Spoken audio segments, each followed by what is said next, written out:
तर जय भीम मित्रांनो, महाराष्ट्रात जी महायुतीची सरकार आहे या सरकारच्या काळामध्येच बघा कशा पद्धतीने महिलांना, लहान मुलींवर बलात्कारांच्या घटना घडत आहेत। याचाच विरोध करण्यासाठी काल इंडिया महाविकास आघाडी ह्या सरकारनी, या लोकांनी, या पक्षांनी मिळून नागपूर येथील संविधान चौकात एक जन आंदोलन करण्याचा प्रयत्न केला होता।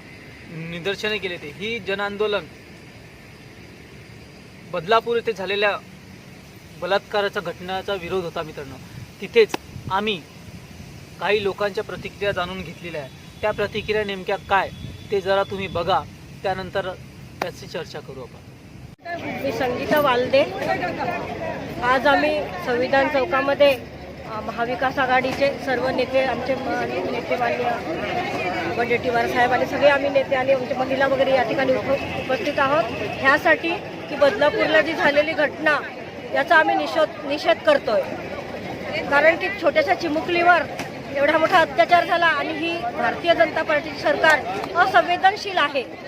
भारतीय जनता पार्टीच्या राज्यामध्ये, या देशामध्ये महिलांवर सारखा अत्याचार सुरू आहे।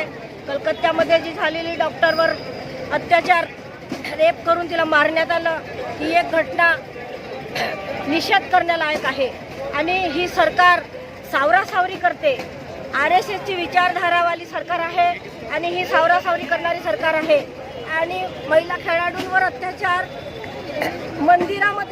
मंदिरातही महिला सुरक्षित नाही का? मंदिरात महिलेवर अत्याचार, बलात्कार झाला, तिला मारून टाकलं आणि तरीही ही भारतीय जनता पार्टीची सरकार असंवेदनशील आहे। कलकत्त्याच्या मुलीवर, कलकत्त्यामध्ये त्या डॉक्टर महिलेवर अत्याचार झाला, रेप करून तिला मारण्यात आलं, तरी सुद्धा ह्या सरकारला शरम वाटत नाही। आणि त्याबद्दल म्हणजे काहीतरी पाऊल उचलावे।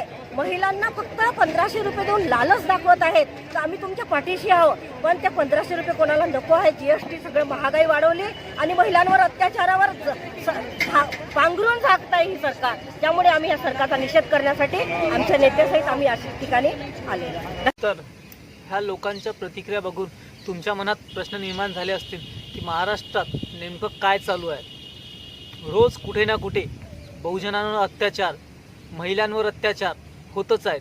लहान असो की थोर, महिलांना बलात्कारासारख्या घिनवणे प्रकार चालू आहे। सरकार काय करत आहे? सरकार नेहमी झोपलेली आहे मित्रांनो।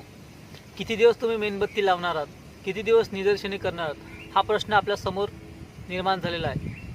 बाबासाहेबांनी म्हटलं होतं की कायदा व्यवस्था कितीही मजबूत असली आणि जर त्याला चालवणारे जर चुकीचे असतील आणि चुकीच्या गोष्टीला समर्थ असेल तर तो कायदा केवळ शून्यवत राहील।